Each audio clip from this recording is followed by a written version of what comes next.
Senate will come to order. The Secretary will call the roll. Senator Buck? Here. Senator Cannizzaro? Here. Senator Daly? Here. Senator Doñate? Here. Senator Dondero Loop? Here. Senator Flores? Present. Senator Goycochea? Here. Senator Hammond? Senator Hansen? Here. Senator Harris? Here. Senator Krasner? Here. Senator Lang? Here. Senator Neal? Here. Senator Wynn? Here. Senator Orenshaw? Here. Senator Pizzina? Present. Senator Scheibel? Here. Senator Sievers-Gansert? Here. Senator Spearman? Here. Senator Stone? Here. Senator Titus? Here. Let the record reflect there are 21 senators present. Please rise for the blessing by Pastor Kurt Kaczorki of the Hilltop Community Church here in Carson City. Good morning. It's an honor to be here with you today. Join me in a prayer for righteousness. Gracious God of heaven and earth, I pray on behalf of the members of this legislative body that all motives and desires leading their actions would be free from any form of evil, that their goal as individuals and a collective group is to uphold the liberty and dignity of all persons of the state of Nevada. I pray the laws they enact will recognize and honor you as the supreme being of this world. I pray that they will be free from pride, which clouds the truth, a desire for power, which corrupts godly morals, a heart of vengeance, which deludes purpose, and greed, which leads to the exploitation of the vulnerable. Lord of life and truth, grant this assembly freedom from those temptations so that they might seek laws that align with your law, your wisdom, and your ways. I thank you, Father, for each lawmaker here and ask your special blessing upon their lives, their families, their friends, this state, and our country. Guide their hearts and minds at all times, and especially this day. I ask this in the name of the one who overcame human frailty, the grave, and gives everlasting life. In Jesus' name, amen. Thank you, Pastor. Please remain standing for the Pledge of Allegiance. I pledge allegiance to the flag of the United States of America and to the republic for which it stands, one nation, under God, indivisible, with liberty and justice for all.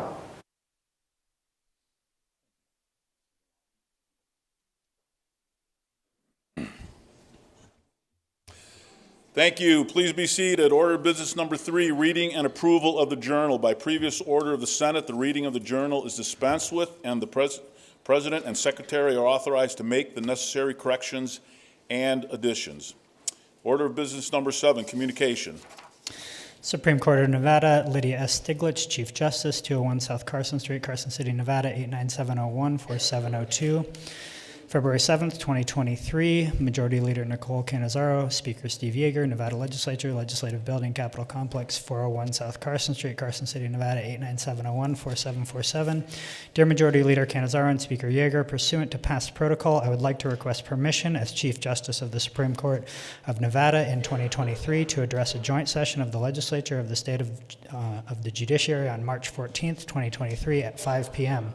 Thereafter, the Supreme Court will be hosting a reception for the legislators in the Rotunda at 6 p.m. Your joint consideration of this matter is greatly appreciated. Respectfully, Lydia S. Stiglitz, Chief Justice. End of communications.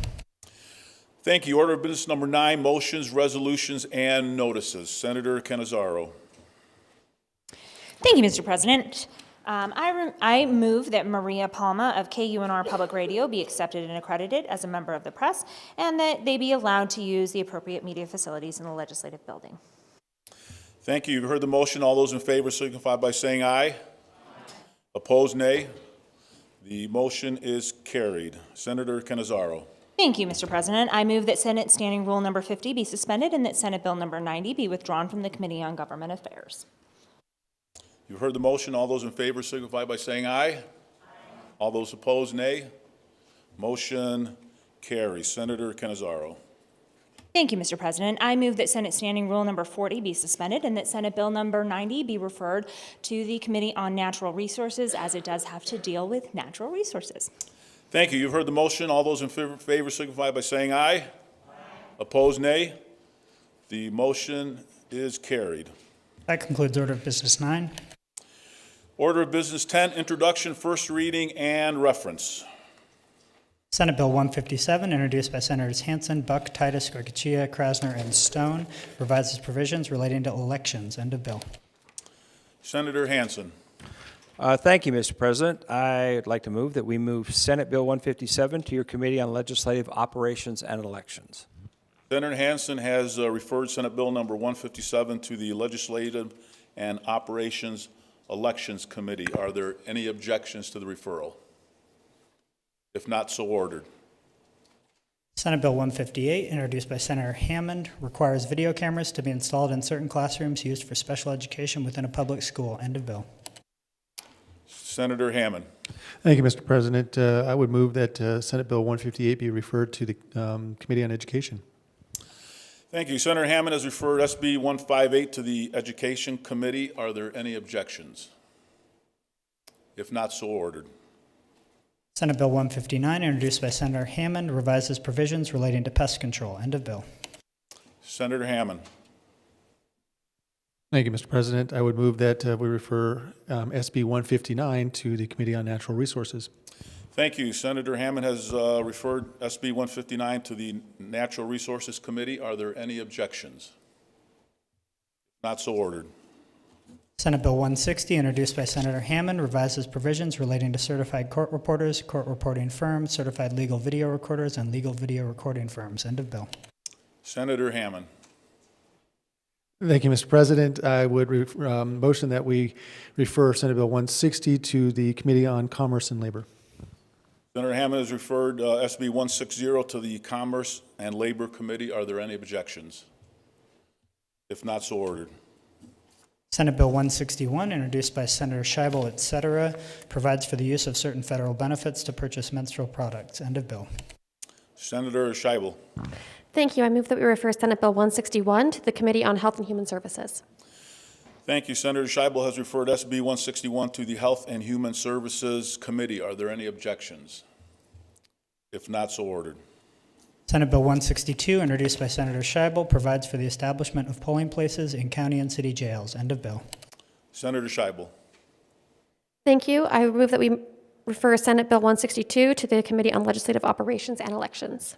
Senator Scheibel has referred SB 162 to the Legislative Operations and Elections Committee. Are there any objections? If not, so ordered. Senate Bill 163, introduced by Senators Scheibel, Harris, and Spearman, and Assemblywoman Gonzalez, requires certain health insurance to cover treatment of certain conditions relating to gender dysphoria, gender incongruence, and other disorders of sexual development. End of bill. Senator Scheibel. Thank you. I move that we refer Senate Bill 163 to the Committee on Commerce and Labor. Senator Scheibel has referred SB 163 to the Commerce and Labor Committee. Are there any objections? If not, so ordered. That concludes order of business 10.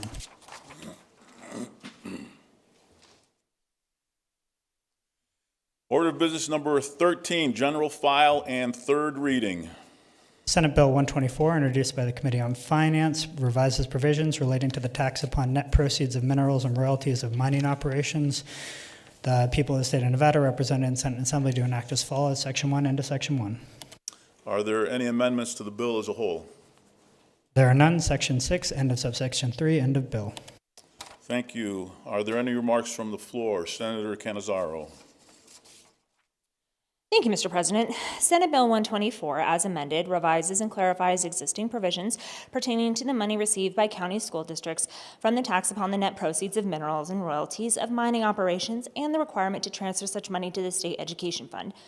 The bill also advances to June 30th, 2022 from June 30th, 2023, the expiration of the requirement that entities make advance payment of the portion of the tax upon net proceeds of minerals and royalties of mining operations owed to the state general fund based upon estimates for that current calendar year. Senate Bill 124, as amended, is effective upon passage and approval. And Mr. President, I would urge my colleagues to support this piece of legislation, as it does allow us to have a bit more fiscal responsibility in our budgeting as we are able to absorb that prepayment ending early and avoid a lack of funds that should be going to our state education fund later on in the biennium. Thank you.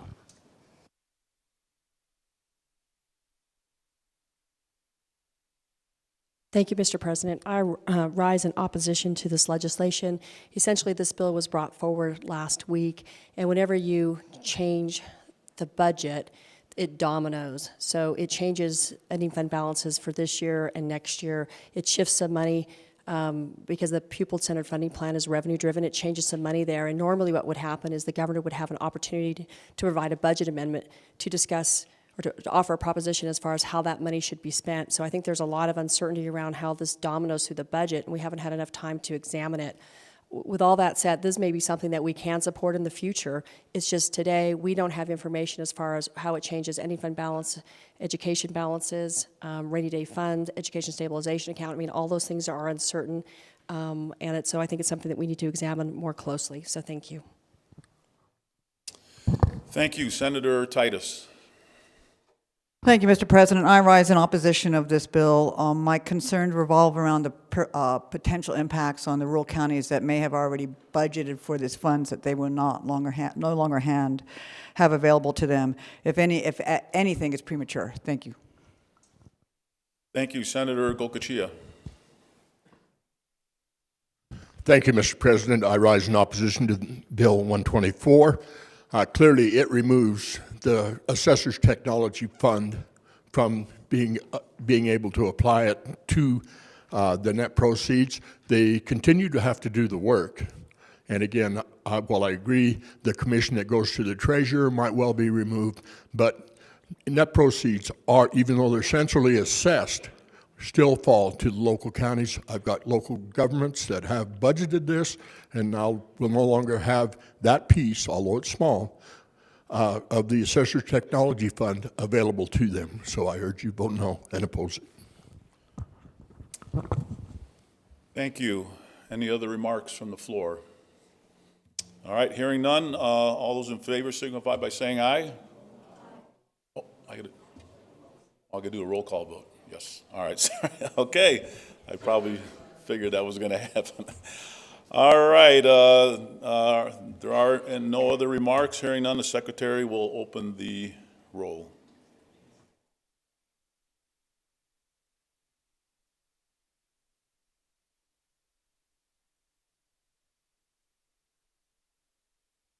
Does anyone wish to change their vote? Secretary will close the roll. The vote on Bill number 124 is 13 yea, 8 against. The bill, having received a constitutional majority, is declared passed and ordered to the Assembly. That concludes order of business 13 and the business of the desk for this legislative day. Thank you. Order of business number 16, remarks from the floor. Introduction of guests. Senator Titus. Thank you, Mr. President. I appreciate the opportunity to introduce these wonderful young folks that are here on the floor with us today. The students here are attending the Nevada Agricultural Youth Legislative Experience, which is one of 7 statewide trainings hosted by the Nevada FFA Association. FFA is the leadership development portion of the agricultural education and one of Nevada's career and technical student organizations. Agricultural education combines classroom instruction work based on learning and leadership development. These students want to thank everyone here for their support in making this a positive educational leadership experience. I have 3 with me. Behind me I have Ryan Olson. Ryan is the Nevada FFA state president. He is from Carson Valley chapter in Minden. His FFA is his pride and joy, and he's currently attending UNR to study ag education. He has competed in career development and events in floriculture and livestock judging. His work is based on learning activities, includes agriculture business, entrepreneurship, raising market sheep, market goats, and poultry. Hunter McNabb is Oasis FFA secretary from Oasis Academy College Prep in Fallon. His interests include politics, chemistry, and the agricultural industry. That's a very interesting combination of interest, I must say. He's competed in the agricultural science fair, parliamentary procedure, and agricultural sales. Through supervised agricultural experiences, Hunter works with local organizations such as the Churchill County Museum to research the influence of agriculture in his community. And finally, last but not least, Ashlyn Burtock is from Fernley. Ashlyn Burtock is in the Fernley FFA. Her interests include sports, law, and politics. She wants to be an attorney. She recently job shadowed the DA in Fernley to gain more experience in the legal field. She has competed in career development events such as agricultural sales and livestock judging. Thank you all for being here. Please give them a warm welcome.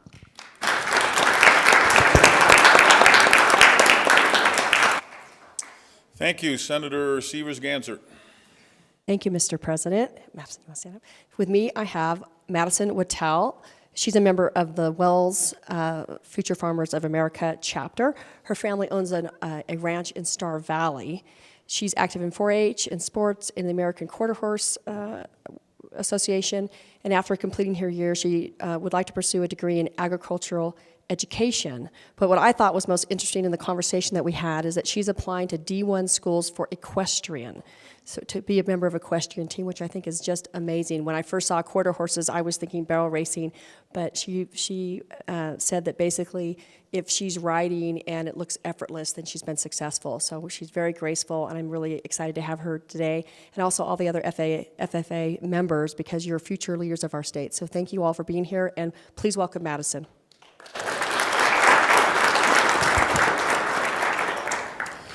Thank you. Senator Hammond. Thank you, Mr. President. I didn't even have to tell him to stand up. He stood up. Look at that. He looks around. He observes really well. He understands what's going on here. I have with me today Blake Heaton from Lincoln County. He's the vice president of the Lincoln County FFA chapter. A few things about Blake. He is from Panaca, Nevada. His grandparents' ancestry on his mother's side helped settle Meadow Valley and the regions surrounding it, such as Panaca, Pioche, Barclay, and Eagle Valley. On his father's side, there is 7 generations of ranching and farming, starting in southern Nevada, or southern Utah, clear up into Idaho, which is a way of saying, I'm LDS without saying I'm LDS. For those of you who don't speak, it's a Latter-day Saint. His interests include wrestling, dirt bikes, snowmobiles, basketball, football, pole vaulting, and physical fitness. He's a strapping young lad, and I think he has big brothers to prove that he's going to be a big man someday as well. Blake is currently a junior at Lincoln County High School, where he has completed the following career development events: ag mechanics, creed speaking, and no, that's not another form of Elvish talk. It's a creed where they talk about the FFA creed, and he gives lessons on that. You can shake your head if that's somewhat close. Sure. Livestock evaluation and farm business management. His supervised agriculture experiences are raising and showing lambs for the past 7 years. He is a very purposeful person that loves to set and achieve goals. Blake would like to pursue a field where he can learn more about physical fitness and help others set and achieve their own personal goals. And I'll tell you, one of the things I love about the FFA program is that, this is not unique to Blake. I think that a lot of those who get involved understand goal setting, understand learning outside the classroom, and they continue to set goals and try to figure out how to accomplish that at a very early age. And I really do appreciate the FFA program and all it does.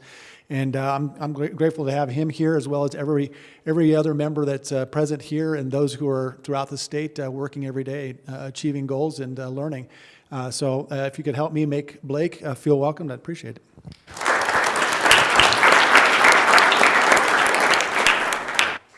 Senator Golkachia.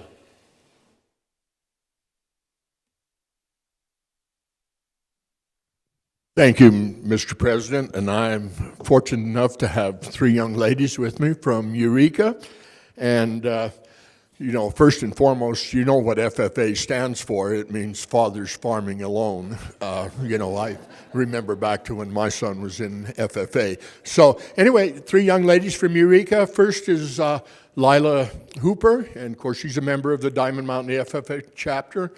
And both these young ladies, I remember their father is a young man from Yamba. So, we're very fortunate to have them in Eureka. And Lila is interested in track and field, and clearly agriculture, natural resources, and I think she wants to continue her education in that field.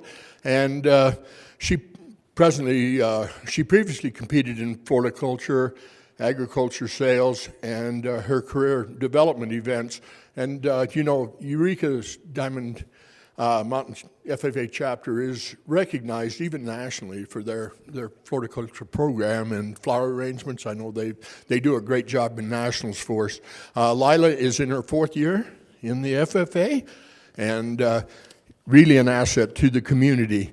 Then I'll talk about her sister, and of course her sister, in my mind, is the turkey lady. She brought turkeys to the Fair and Livestock Show in Eureka last fall. Great job. So, and she also Diamond Mountain FFA chapter. She is currently the chapter historian and in her third year in FFA. This says FAA, thanks, I misread it, Future Farmers. Sienna's interests are softball, raising livestock for the local fair, and agricultural history. I guess that's why she's a historian. Sienna competed in her FFA floriculture projects, veterinary science, parliamentary procedure, and poultry evaluation. And then the third, last but not least, Gabrielle Minoletti, and her family is neighbors of mine. Her grandfather and I have been in several bits of trouble over the years, but she's sixth generation farmer rancher out of Eureka, and very, very athletic. She's done a great job in sports for Eureka County High School, as these other two as well. But and her interests include sports, naturally, politics, and the ag industry. And I guess that only makes sense, 6 generations. And she is currently going to a UNR to become a teacher. She is also serving presently as the state vice president. And, you just don't get any better than that, Gabby. Thank you. This is Gabby's 5th year in agricultural education with the FFA and has completed her career development in floriculture, landscape, nursery, and parliamentary procedure. Please make them all welcome. Eureka's very proud of them. Thank you.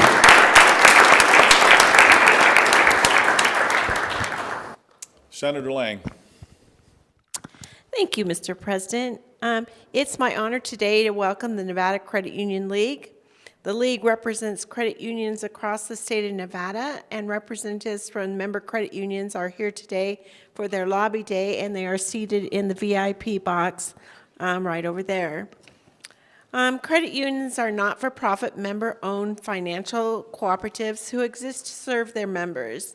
This member-owned structure ensures that profits made by the credit union stay local and go back to members in many ways, from lower interest rates on credit cards and loans to lower fees on checking and savings account, even providing dividends to their members. The 14 locally owned credit unions in Nevada serve over 390,000 members in the state and have been doing so for almost 100 years. Their members here with us today include, sitting next to me, Diana Dykstra, CEO of the Nevada Credit Union League. And then in the box, if you'll stand when I mention your name, Ray Wilson of the Silver State Schools Credit Union, Matt Kershaw of the Clark County Credit Union, Ton Sorensen of the Elko Credit Union, Jennifer Deneau of the Great Basin Federal Credit Union, Wally Murray of the Greater Nevada Credit Union, Valerie Johnston, Reno City Federal Credit Union, John Magnetz of Wastar Credit Union, Leslie Ramsdell of Sierra Pacific Federal Credit Union, Sue Longston of the Boulder Dam Area Credit Union, Steele Henricks, Kyle Johnston, and Frank DeSensa. Please make them feel welcome.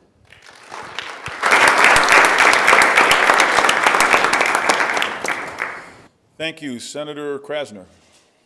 Thank you, Mr. President. Please stand.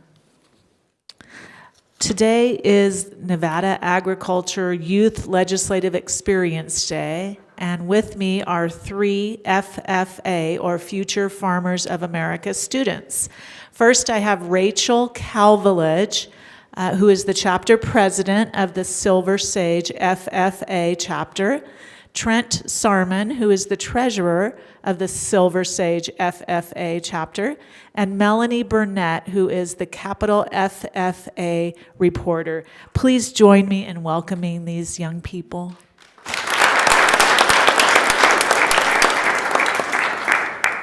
Senator Hansen.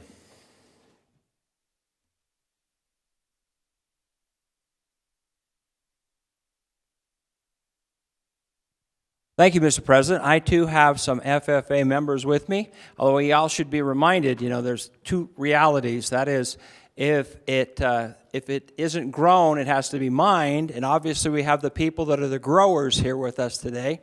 First I have Julian Sosa. He's a little unique in that most of these, you'll notice, have a background in it. Julian, in fact, is has no background in it, but he is looking forward to going into agriculture. He is the chapter reporter for the Battle Mountain FFA chapter.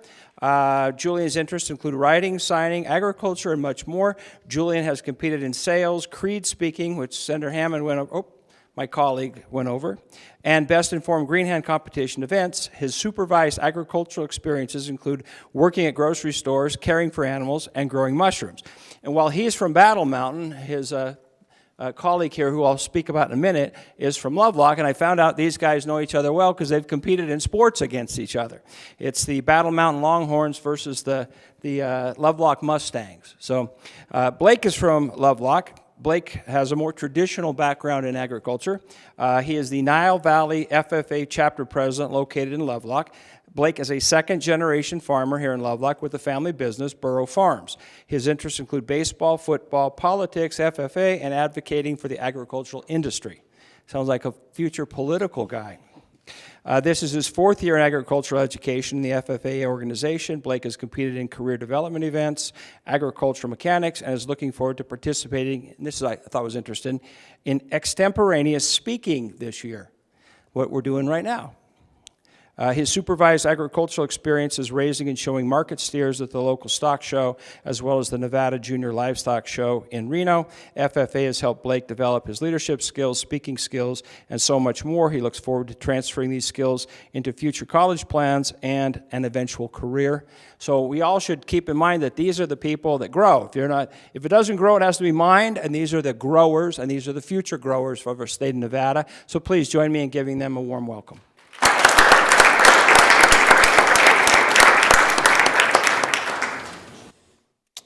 Okay, that concludes remarks from the floor. Introduction of guests, Senator Cannizzaro. Thank you, Mr. President. With that, I would move that the Senate stand in adjournment until the hour of 11 a.m. on Thursday, February 16th, 2023. Thank you. You've heard the motion. All those in favor signify by saying aye. Aye. Opposed, nay. The motion is carried. The Senate is adjourned.